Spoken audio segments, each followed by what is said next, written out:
Hey y'all, James Scott with Him Outdoors. Been out today with my dad, and we each caught our limit of walleyes, and so we've already bled some, put them on ice, but I'm gonna show you what I mean by bleeding a fish.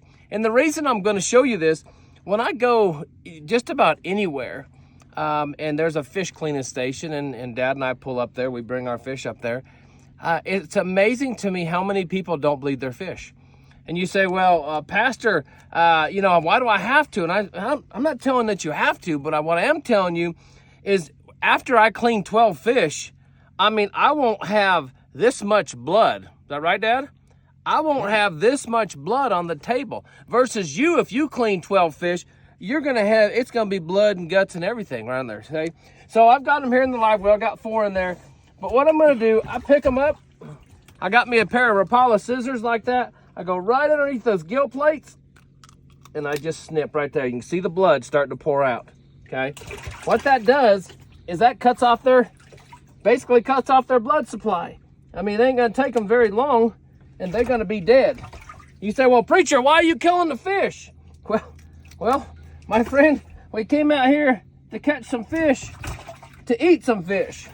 And so that's why, and as you can see, it doesn't take very long to do this right here. A little snip like that, you can see the blood run out there. What I do too, I leave a little bit of water in there, and what that does, that just allows those fish to bleed out. And I give them about probably 3, 4, 5 minutes, and then I got a cooler right here. We always bring a cooler vise.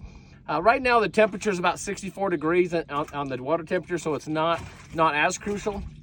But when you come out here and it's 75, 80 degrees, those fish get mushy. And so it makes a difference when you can take them right from the water, put them on ice, and when you get back to the fish cleaning station, you can you'll have some fairly fresh, somewhat cool, or even somewhat chilled walleye fillets to clean. So, but anyways, I wanted to share that with you.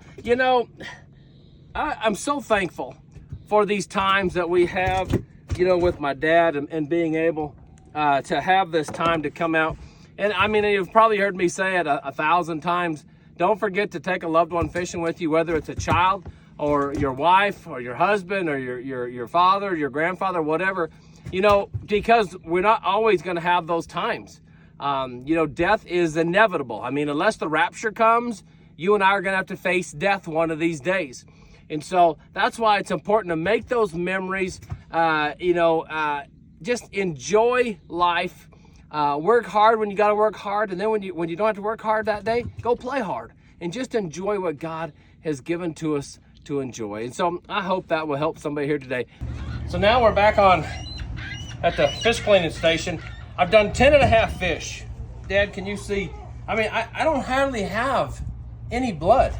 And that's when I try to tell people, when I'm cleaning fish next to people, they're like, how come your fish are so clean? Well, I'm telling you, if you will begin to bleed your fish out there in your boat before you get to shore, you won't hardly have a nickel's worth of blood. This is just a good 16, 17-inch walleye. When I open that thing up, that is pretty clean meat right there.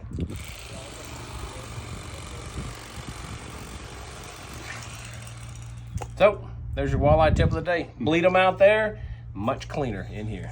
This is James Scott, with Him Outdoors.